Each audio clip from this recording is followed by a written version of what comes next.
G'day everybody, welcome back to another night of VCS League of Legends. We are in for the clash of the absolute titans of the VCS, Cerberus versus FTV. Can't Yeah, wait. not sure what to say about this match, but hopefully it will be a close one. That's all we can hope for, because gameplay level I'm just hoping, wise, I mean, I'm just hoping they have a bit of fun with it, right? Like, yeah. you're going to relegations, both of these teams. You just are. Oh, maybe not. Cerberus won against QTV. Mathematic, If Cerberus wins this one, they are only one match behind QTV and could force a tiebreaker next week. But look at the maybe, game but scores.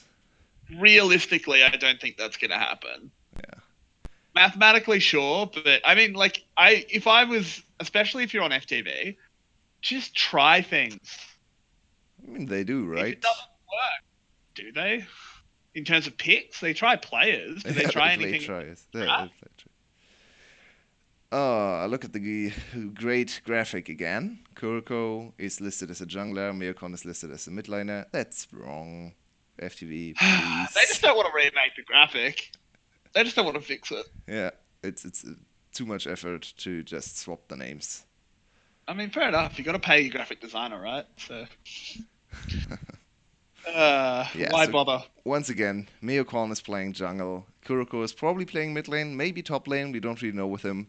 Sometimes he wants to go to the top lane, sometimes he prefers his mid lane. On the other side, Cerberus once again fielding the roster that was able to beat QTV on Thursday, or was it yesterday? This week, whatever. Thursday, I think. Yeah, Thursday, I think so. I think so too. And Parquet had an outstanding performance in the mid lane, so we'll have to see if he can bring his Corki or his Oriana once again. Yeah, I mean, maybe. I think Parquet had he actually had some really good performances, so I'm glad to see that he's still in. Um, but again, I don't think, especially for FTV, I don't think you should just play standard. I think you should try stuff. You should also pick Rika Poppy. Yep. I actually think it's almost worth first picking it. We saw Gum definitely banning away the Poppy in both of the games they played against FTV this week. Weirdly enough, those were some very close games. FTV was on the verge of taking down Gum, but in the end, still 0-2. And now FTV is only one game ahead of Cerberus in terms of game difference, and they are 0-2 against them head to head. So FTV really needs to win this one to not be locked in last place, while Cerberus still has a little bit of a chance to get out of last place, even if they lose today. Yep, that's very true. So far the bans coming in, it's all pretty stock standard stuff. The Akali ban as well. FTV do sometimes use that as a crutch for Rika, because Akali basically can't die in lane, which is very nice for Rika. Aatrox being removed as well. There's still some debate over Aatrox's power level on this patch, but I think he's still very, very good. Yeah, he is. So It's the debate whether he's better or worse than last patch. I think he's almost power neutral, I have to say. I've seen him yeah, I in think he's power. different setups, and most of the time he looks exactly the same. Early game maybe a little bit stronger Don't because of pick his increased this. healing. FTV, don't pick this. Well, this is a Oh, better thank God. pick. Yeah. Neocon on Sejuani actually did not look great against Gum, if you cast your mind back. He missed almost every ultimate. I know you were extremely tilted after watching that game. Yeah, I get tilted a lot after watching FTV games. FTV make a lot of really bad decisions, That's true. which is fun. But hopefully they can do a little bit better today. Corky being locked in for Parquet, he had an absolute cracker of a performance last time we saw him on the Corky, so not surprising to see that one as well. Even if we all might kind of sigh to ourselves at Corky being locked in. Yeah, and Azir Um, is still open, so we might see the premier mid lane matchup in the Please no. the worst two teams Please fighting off no. against each other, and we get Corki Azir. Azir actually has I'm gonna not be really I'm gonna been be really seen too annoyed. much play in the VCS. Corki definitely the number one top laner though. Mid laner, I should Yeah. say. Top laner, not so much. We've Oh, seen some top wow. lane Corki in Korea especially, but not in Vietnam so far. Yeah, and oh no, that has to be for Kuriko, right? Yeah, Gurko played a great Kuriko's Rise. played really well on Rise. If that goes to Rika, like just get out of here. No one wants to watch that.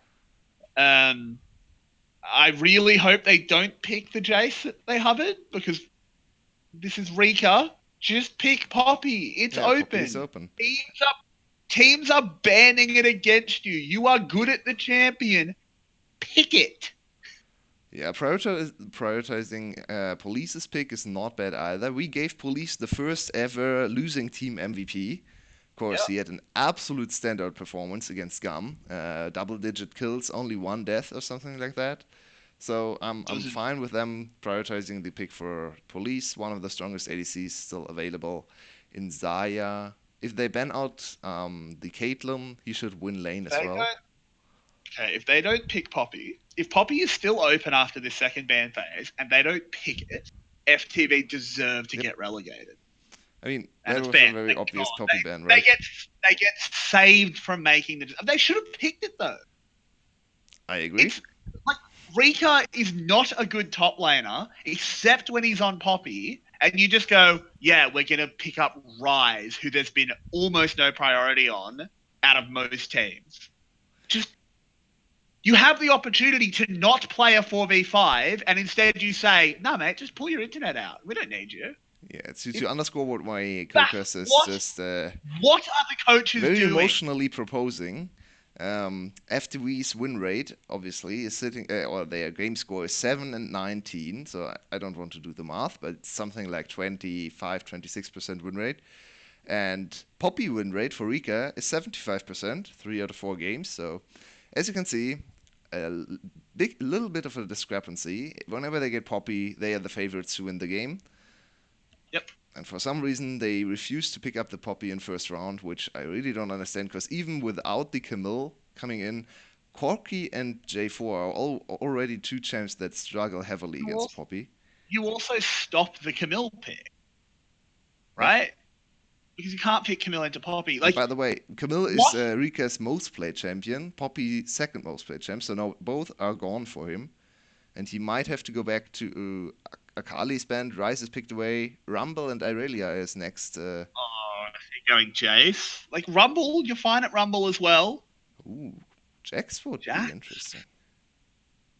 I don't really want to see Rika's Jax, but sure, I like Jax. I like Jax a lot, actually. And it's being picked. We haven't. I think that's our first Jax. Think so too, yeah. I'm almost.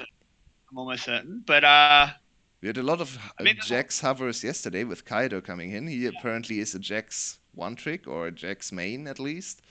He yeah, hovered a the bit of a Jax, prodigy. then Jax got banned away from Kaido, so seems to be his favorite champion.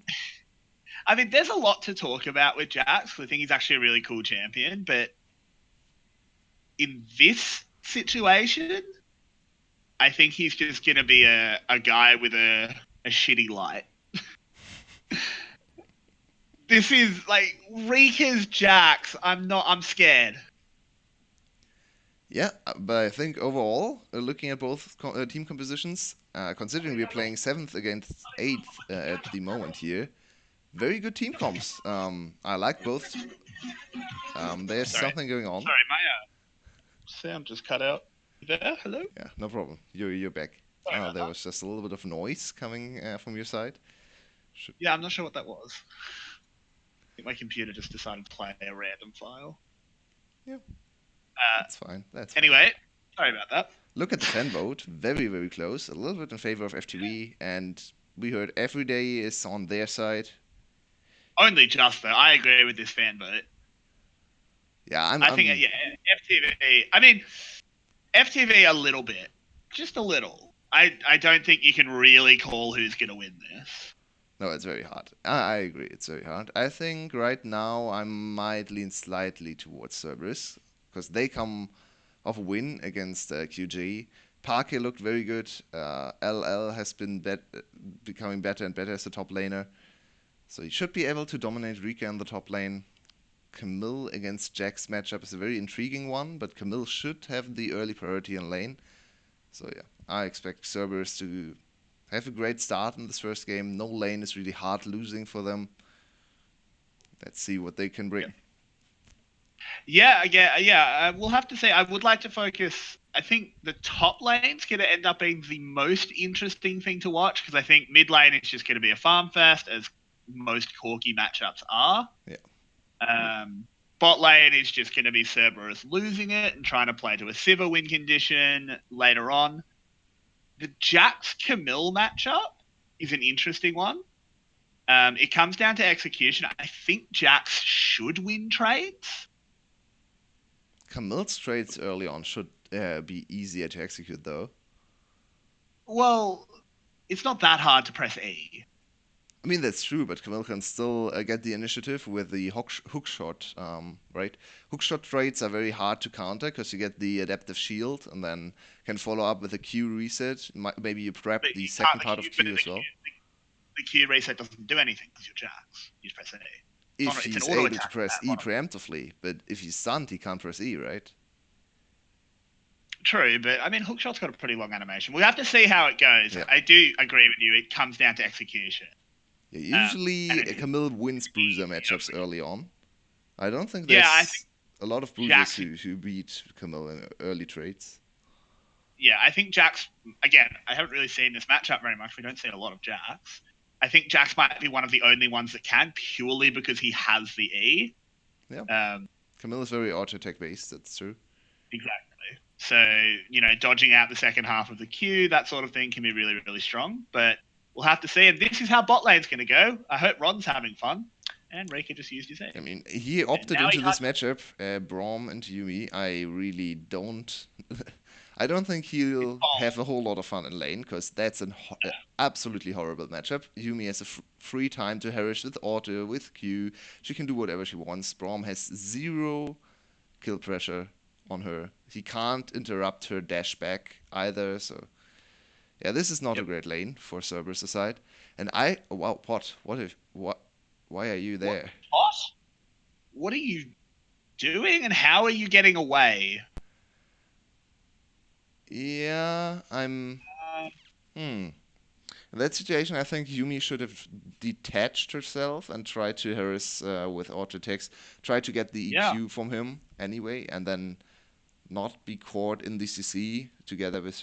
Wow, look at the damage from LL. That's a lot of trouble for Rika. Because Rika is using his E aggressively. This is bothering me to watch. Just stop doing it. Don't use aggressive E's because it's on cooldown now and you're getting ripped up by the Qs. Come on, man. Just purely say you can. What you do as Jax in this lane is you sit there and go, I'm never going to engage on you. But if we go even in farm, I win that because I'm Jax. That's good for me, bad for you. You just sit there and say, if you engage on me, I press E. It's a little counterintuitive, right? Normally you want to aggressively trade as Jax, so I guess Rika... Not against Camille, I think. Yeah, maybe Rika is not too familiar with the matchup, because I think he trades like a traditional Jax would trade, taking the initiative in the top lane, going for the E trades into auto attack reset, which normally wins all the trades. But then he gets punished by the auto attack reset on the other side. Obviously. Exactly. Camille has 2 auto attack resets. Yeah, that's correct. Which is better than 1. And the thing that he just has to do is just sit there and say, because one thing Camille wants to do is get to the point where she's the side laner that wins. But this is Jax. Yep. Jax outscales her in the side lane massively. So he just needs to get to that point. You don't need to be taking the super aggressive trades. So it's... The question is, at which item timing does Jax outscale? 3 items? I don't think it's 2, right? Is it 2? Yeah, probably not. I don't think so. I think 3. It's probably 3. Yeah. It's probably 3, maybe 2.5. So that's a long time away. Jax's usual item build is Trinity into Titanic or Spear of Shojin, right? So... Yeah, Spear of Shojin's not as good as it was. Yeah, Spear of Shojin is a full side lane build. I think I'd like to see a little bit more of a tanky build for Rika. Of course, we'll probably see teamfights anyway. This is FTV against Cerberus. We can really not expect either team to be playing side lane pressure. Yeah, no. there will be team fights, but teams might not want it. I think both teams are pretty happy trying to go for a 1-4 for a considerable amount of, at least on paper, but they're not going to do it. By the way, I want to They're not talk gonna about the Sivir pick. Usually we are pretty happy seeing Sivir in the VCS because too many Yeah. teams completely ignore her. I actually think this Sivir has been a really big mistake in this draft.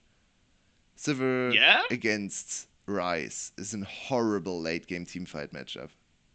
true. Sivir She's so short range. can never She's do anything against him. She does yeah, not win that's lane true. against Zarya. She has a little bit of a later power spike. She What struggles ADC against would Ryze a you lot. pick? Like, I don't like Kai'Sa? the Sivir pick here. What would you have picked? Is my question. Hmm. Kai'Sa? Ezreal would have been an option. Ezreal Corki, I Yeah, think, is one of the Ezreal as well. strongest double ADC combination in the Yeah, game. Hot gets knocked up here. Oh, flashing forward from Kuriko, but he instantly missed. The Rune Prison comes in really late. Now Pot's going to be able to get away. Or at least he should be able to, but no, he ends up not being able to at all. No, there was the Yumi slowing him down, and then it Yeah, was very easy to catch up for Ryze. yep. But First still blood not. to Kuriko on the Ryze. That's oof. Yeah, he looked a little bit ugly at the start of that play though. He flashed and then didn't apply flux, so he couldn't Rune Prison, which Yeah. looked a bit weird. The new Rune Prison But will only slow if you don't apply flux. So, yep, that looks like nothing happened. But he probably pressed W, but yeah, with a slow is not he did. great. He waited until he could Really? Oh, okay. He waited until he got the flux, yeah, which was I think it was the correct decision because it was much better than the slow. But he kind of flashed and then just auto attacked. If you watch, like he flashes in and he misses the Q, then No, gets the E. he's actually prisoned there, but Pot got his Yeah, well, EQ off. after he flashed, he just threw a Q straight into the wall. Yeah, That's what I was pointing at. He just he missed threw a Q almost into the wall. every Q there in the Yeah. matchup. But whatever, you got the kill anyway, right? And now as Tyr Yeah, very gets the comfortably kill, yeah. farming in the mid lane. Nice start for Kuroko. Yep. I mean, I don't know how much it matters to the mid lane matchup, Nah. particularly because I don't think Ryze ever kills Corki.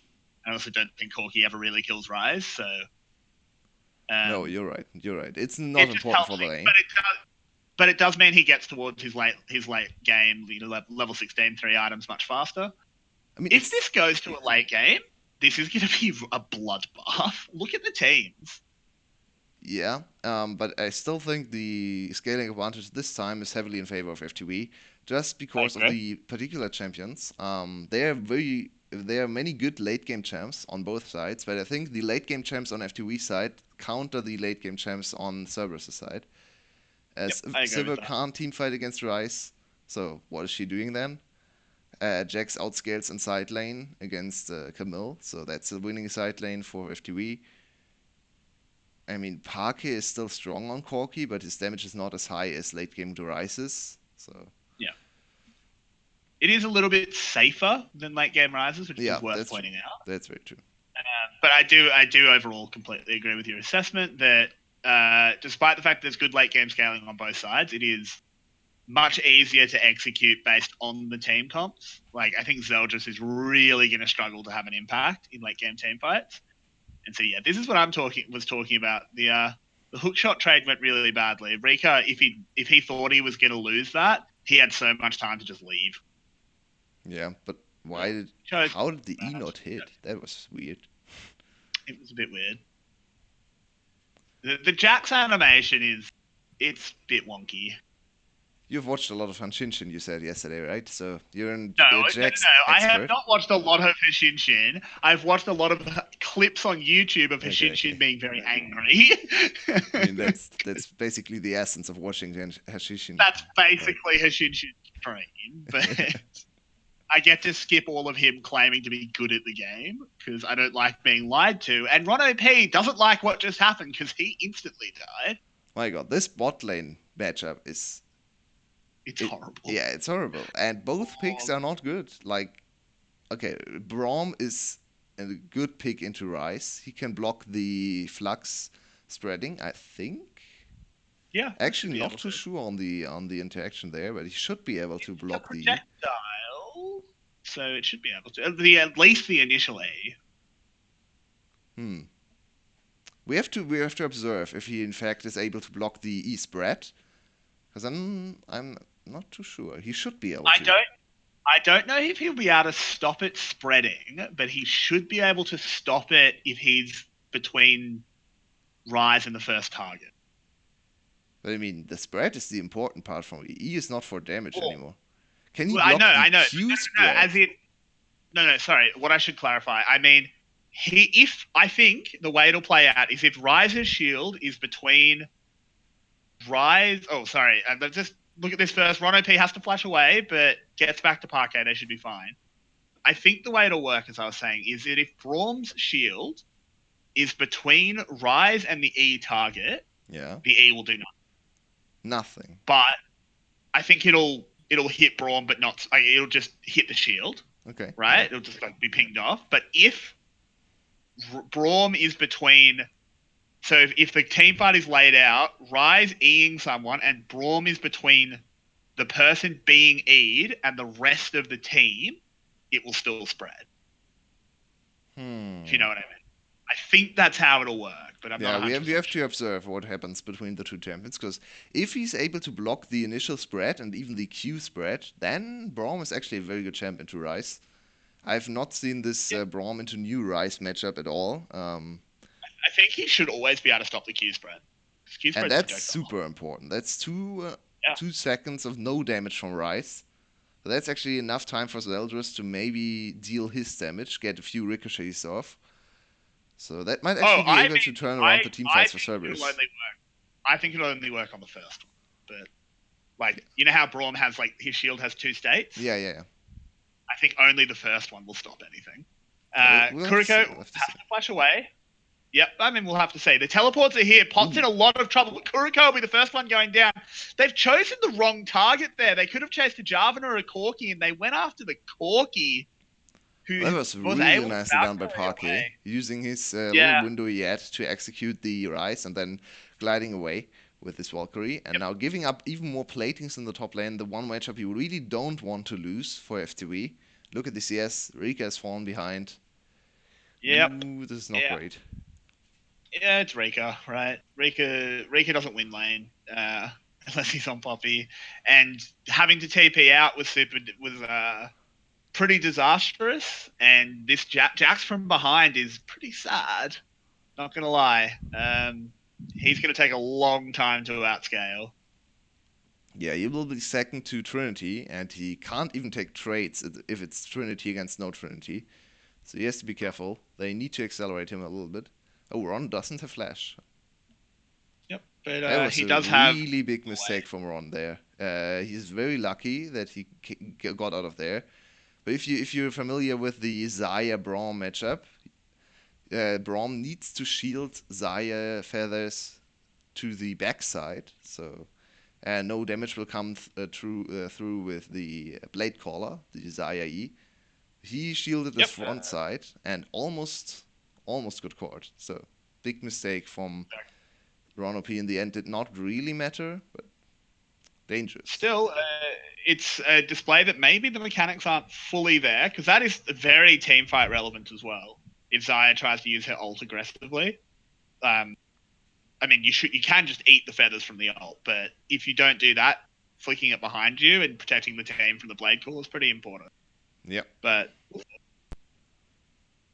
Oh, and Kuroko Kuriko might could be be in dead. a bit of trouble here. The Hextech ultimatum comes down. Can he fight back? He's trying his best. He dodges as best he can. Cataclysm comes out. Parquet double W's forward to steal away that kill. Corky is now 2-0, has his Triforce. And Yeah, it's pretty Cerberus has even, turned but around the game. last few minutes, yeah.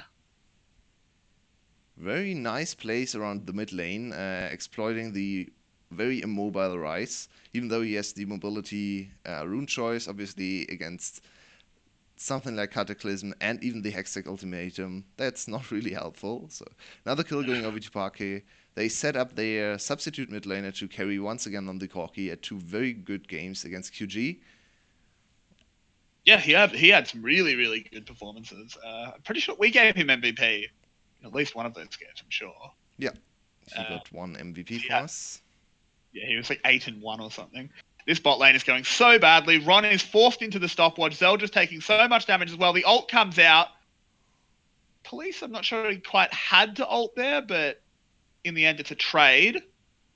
He looked for the Blade Caller to kill Ron OP. Yeah. A little bit overzealous, but will not matter because no one has any kill pressure on Police, so why not? Why not try, right? You want to turn around this game again. It's still even, but FTV is stronger on the bot side. So Well, they are stronger on the bot side, but look at the CES. It's actually not that bad. yeah, it's almost parity in the bot lane, which is a little bit surprising. I think FTV tried to push. So if you try to push, you most of the time don't get the biggest of CS leads because you don't deny CS. So that's probably what happened. And Sivir is very famous for wave clearing, right? So she just stood there, took all the CS that were pushed into her. This Sivir does not mind being pushed on the tower. She does not? I mean, well, most Sivirs are very good at last setting on the turret. You just have to it's adjust also, your... I mean, I should clarify, being pushed into tower, like that we saw that situation just on camera there, where the wave was going towards her tower, and then she just killed it before it had a chance to get there. Other ADCs take a few seconds longer, which means the tower shot goes off, yada yada. That's true. That's true. Yeah, but she has been able to farm very well in this game, and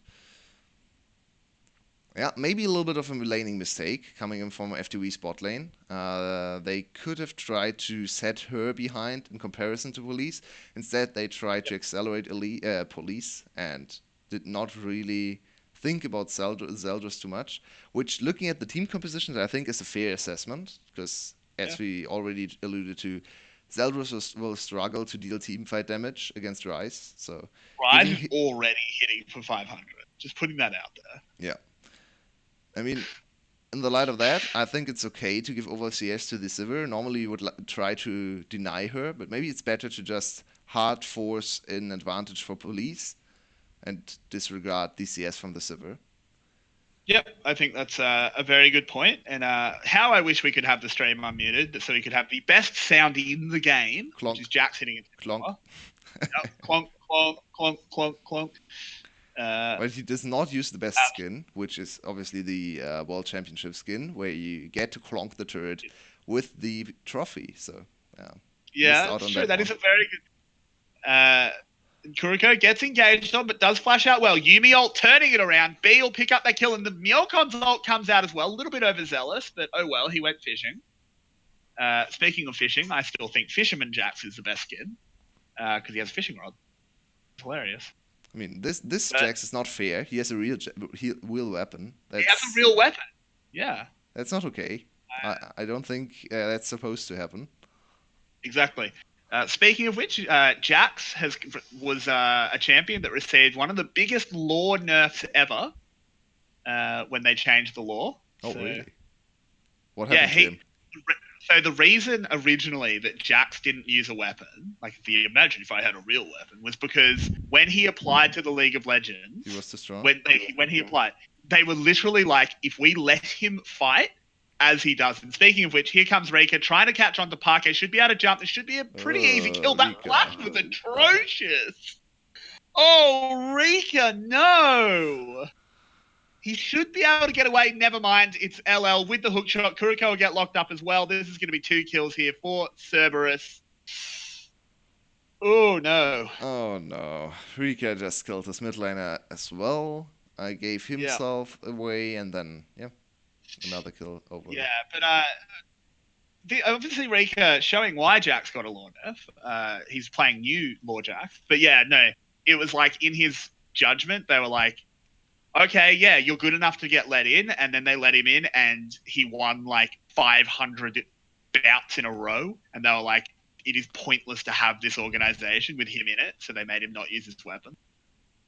I mean, it's kind of funny because it actually applies to real League of Legends as well, considering exactly. Beta Jax was a little bit of a silly champion. Yeah, dodging the fountain laser. Oh, good. This was so bad from Rika. Yeah. The flash was atrocious. Yeah. It was fine. Like, he could have just killed Parquet and then flashed out, but instead he flashed over Parquet so that he couldn't get the auto attack. Just a bit of self-sabotage. Very sad to see. And now another kill to LL. Actually, the first one, and 2 assists. He is even farther accelerated. Jax has still not completed his Trinity 4, so FTV is looking at maybe 15 more minutes for their win condition to come online. Rika has to be careful, has used the flash, so very Yeah, he fortunate gets. to get out of there. Yeah, I I'm think surprised Cerberus they could have didn't forced. force a little bit harder. Yeah, exactly. I think Cerberus could have forced that one. At least force the warthog, right? It's not that hard to chase a warthog. Yeah, a little bit confused, but whatever. They get the dragon anyway, so second dragon for Cerberus. A little bit of a. The dragon doesn't really do a whole lot for them. It's a cloud. First cloud is still nice to have. Second cloud is really whatever you don't want. You don't ever want second cloud. Second cloud is very Well, I low mean, value dragon. thankfully they're not going to get the second cloud. It's just the one, and mountains are plenty, as is tradition. Indeed. And Baron is once again very angry. Look at him. Yeah, he's furious. But I mean, Vietnam's a very hilly country. Um, I assume. I'm just guessing based on the amount of mountain drakes. Um, there's no like I had forest. absolutely no idea where we were going there. I like where we Well, I'm landed. just saying, lots of I like where we drakes. landed. There's no like rainforest drakes, so that can't be reflected. I'm pretty sure Vietnam's got like a lot of hill. Pretty sure. I have no idea. Ooh, Parquet could potentially be caught out, but Corky, ooh, little bit egregious on the ult there, Ron. But I like the effort, protecting his teammate. Yeah, Ron so far has not really been too useful. They picked the Braum for scaling to deny the Rise potentially. We are still not quite sure how the interaction will work out in the late game. And what is this? Rika, Oh, Rika. just caught. LL goes the wrong way. Rika chose to go into the four-man. I mean, to be fair to Rika, rather that was than, not on him. They tried to set up a big flank, and sadly, Cerberus had vision, so Rika just got caught and cleaned up. Yeah, yeah, it's more. This a was team, more a team call. Yeah, that was not completely on Rika. He looks bad in that situation, obviously, getting caught 1v5. But yeah, I think that particular case was not totally on Rika.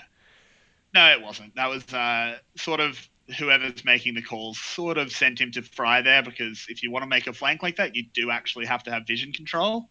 And, I like the flank attempt. FTV, I think if the they attempt is pulled off the flank, that would have been a deadly team fight with Rice on level 14 and Sejuani very strong right now as well.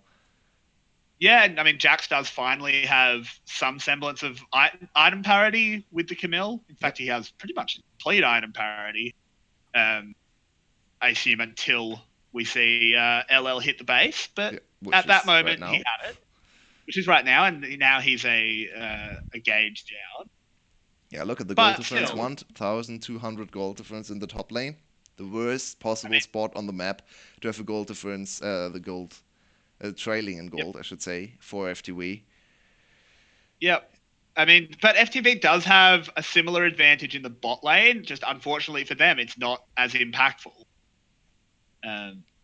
It's much worse. Mid lane is also ahead for Cerberus, right? Because they are overall ahead in gold, so solo lane is ahead for Cerberus. I mean, that makes sense. He's got an extra kill and an extra assist, as well as a little bit of farm. So makes sense. Luckily for them, in that case, there's no real item comparison between Rice and Corky, so it can be okay to have a behind Rice against Corky, because his item timings are different. It's not Trinity user against Trinity user. Chase down here. Parquet goes forward, knows that his jungler's... Parquet, that was really bold. You can't just ignore a Rise. Kuriko getting an absolute free kill here. Myokon re-engages. I think he might have been just wanting to get away there, and down they both go. They got greedy, and now Police is here with his pet cat. That's a really good Xayah ult if he can get the E off, but he's just CC'd forever. He picks up Zeldris. Can he find anything else? And he can! What a highlight play. Wow, Police is just so impressive. Why is he on a bottom tier team? Police is so good. What? I don't know. That was super impressive. That was some Umajan play there, flashing forwards. evidently the rest of the VCS just aren't snitches. They won't work with the police. But yeah, no, Oh, police doesn't hello. deserve to be on this team. LL, no, man. Indeed. I mean, he tried. He tried, No. right? He tried. Yeah, but He had no it's one vision. thing. He had to try. He got out of He did there. have vision. He put a ward down. Yeah, but the ward was He put cleared. a control water. Yeah, but like he had enough vision to know that there were 3 people in And the Parky pit. completely lost his mind. Like, Yeah, what was that? Parker. He Look at exposed that himself. Milcon Yeah, ult though. That Milcon ult was awful. I didn't even spot it. It was terrible. It was like, Now oh look at no. police. But yeah, Focus your eyes on police. That was some Umajan play here. It's flashing over to be able to attack Zaldris. Zaldris is dead. Pot and Ronopi not able to kill him. Spot even tried to flash away, which was a little bit ill-advised. A little bit of a weird flash yeah, there. yeah, a little bit. Nice But work. yeah, police, and the cat deputy.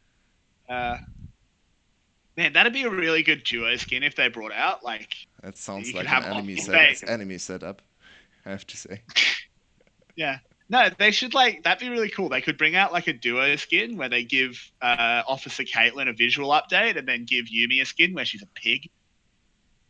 Yeah. Yeah, that'd be great. Co-ops are pigs.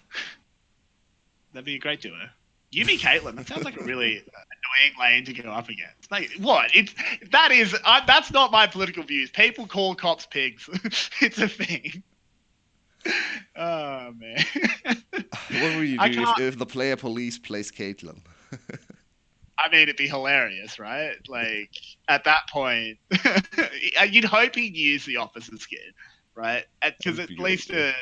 it's thematic. Kurko has hit level 16, so I think the game is now firmly in control of FTV. It has Yeah, swung back and forth, but FTV won the important team fight in the mid game.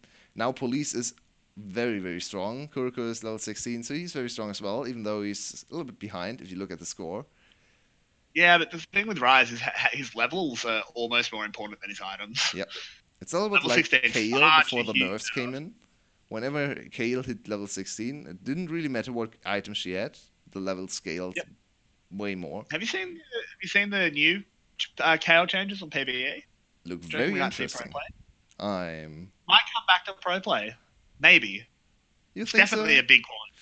She does not Getting have range at any. level Yeah, but Getting she. range at level is so I don't important. think why would you ever pick Kale over Gangplank? Like I think Gangplank is just better Kale.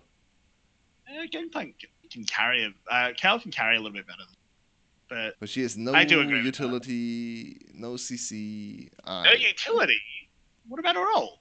I mean, her ult is nice, I guess, but Vulnerability. Like I think I agree that I don't think she's really a pro play champion, but I think her ult is definitely some utility. I just think she doesn't fit pro play top lane meta. I If agree she with can that. ever get mid lane viable, like Nemesis played her right when she was OP, and that Sure. was very good for Fnatic because she actually fits mid lane meta a lot. She's a safe, controlly carry champion. She's just like Corki, just a little bit worse in lane, and scales very Yep. good into the late game. So I think if she can be viable in the mid lane, she can be pro play ready, but not as a top lane Yeah. champion. I just don't think you can really play her in the top lane. She gets abused I by agree. too many matchups, and from Yeah, behind but, she's I mean absolutely useless.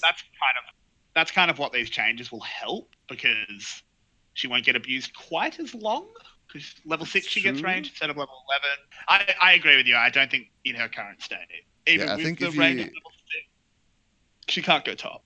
no, I think if you pick her early on in the draft, she can Oh no, only ever be last pick. Because yeah, if she she is pick a you, last pick champion. yeah, if you get a Renekton matchup, or I don't know what else hard counters her in lane, a lot of things, I suppose. Anyone that can fight early. Yeah. Ooh, Pot caught out here. Sejuani ult locks him up, but EQ is a pretty good ability, and he's out. So yeah, then she's just Also, anything with gank setup, like you can just as yeah, a right. jungler, you can just big minion. Yeah, just play Renekton Elise and dive her. Like there's nothing Yeah, the enemy jungler can do to prevent that from happening. It's